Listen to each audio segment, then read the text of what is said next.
Ruling పార్టీకి చెందిన ఎమ్మెల్యేని చంపుతామని బెదిరింపులు వస్తున్నాయంటే అతని పేరు ఎందుకు ఎమ్మెల్యే బయట పెట్టడం లేదు? ప్రభుత్వం ఏం చేస్తుంది? వాళ్ళ సొంత పార్టీ ఎమ్మెల్యేలను ఎందుకు రక్షించుకోలేకపోతుంది? చైతన్యపురిలో సిపిఐ నాయకుడిని, మెదక్ జిల్లాలో ఒక కాంగ్రెస్ నాయకుడిని కాల్చి చంపితే పోలీసులు ఏం చేస్తున్నారు? అదే స్కామ్ల మీద ప్రశ్నలు అడుగుతూ పొద్దున బ్యానర్ కడితే అందరినీ మధ్యాహ్నం లోపు అరెస్టు చేశారు. ప్రతిపక్షంలో ఏమో రీట్వీట్ కొడితే అరెస్టు చేశారు. అదే అధికార పార్టీ ఎమ్మెల్యే మీద హత్యాయత్నం జరిగితే వాళ్లను పట్టుకోలేకపోతున్నారు. సీసీటీవీ ఫుటేజ్ ఎందుకు బయటకు తీయడం లేదు? లేదా మీరు ఏమైనా సెక్యూరిటీ ఎక్కువ ఇస్తారని దాడి చేయించుకున్నారా అని బీఆర్ఎస్ నాయకుడు మన్న క్రిషాంక్ అన్నారు. ఇలా హత్యలు జరుగుతున్నాయి.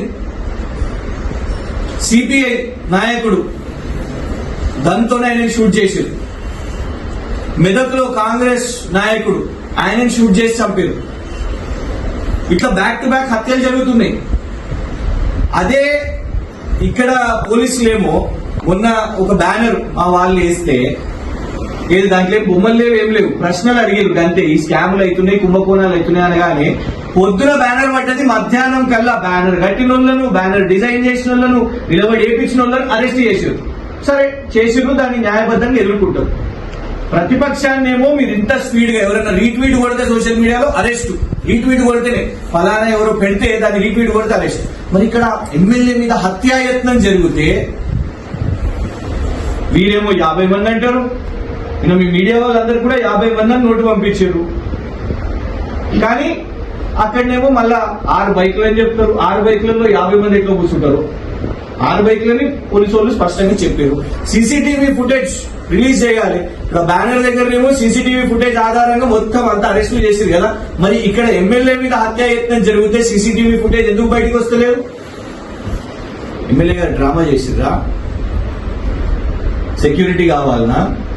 అదనపు సెక్యూరిటీ కావడం కోసం ఇదంతా డ్రామా చేస్తున్నారా? లేదు నిజంగానే ఉన్నదా? నిజంగా ఉంటే ఖచ్చితంగా విచారణ చేపట్టాలి. మేము కమిషనర్ సివి ఆనంద్ గారిని డిమాండ్ చేస్తున్నాం. దీని మీద ప్రెస్ మీట్ పెట్టి మాకు ఈ విచారణ మీద ఎక్స్ప్లెయిన్ చేయాల్సిన బాధ్యత మీకున్నది. ప్రభుత్వంలో ఉన్నవాళ్ళు, మా దళిత ఎమ్మెల్యే, మా నియోజకవర్గం ఎమ్మెల్యే, ఆయనకి ఏమైనా జరిగితే ఎట్లా మరి? అంత హత్యాయత్నం జరిగినప్పుడు, అటెంప్ట్ మర్డర్ జరిగినప్పుడు వాళ్ళ మీద ఏం సెక్షన్స్ వేసిర్రు? అరెస్ట్ చేసిర్రా? ప్లాన్డ్ క్రైమా? ఎందుకంటే ప్రీ ప్లాన్డ్ గా అనే పదం వాడారు ఎమ్మెల్యే గారు. ప్రీ ప్లాన్డ్ గా జరిగింది అని అంటే డెఫినెట్ గా ఎవరు అబెట్మెంట్ చేసింది, ఎవరు అబెట్మెంట్ ఆఫ్ క్రైమ్ ఎవరిది, అటెంప్ట్ టు మర్డర్ ఎవరిది, ఏం సెక్షన్స్ పడ్డాయి ఇప్పటి వరకు, ఎంతవరకు విచారణ వచ్చింది దీని మీద? లేదు, ఇది కేవలం ఎందుకంటే సైరన్లు వేసుకొని వెళ్తూ ఉంటారు కాబట్టి. ఎందుకంటే నిన్న పోలీసు వాళ్ళు వాళ్ళ పొద్దున్న చెప్పే ప్రకారం ఏంటంటే సైరన్లు వేసుకున్నారు, వెళ్లే వాహనదారులకు ఇబ్బంది అయింది కాబట్టి అదేదో న్యూసెన్స్ లాగా అయింది అని పోలీసు వాళ్ళు చెప్పేబట్టి.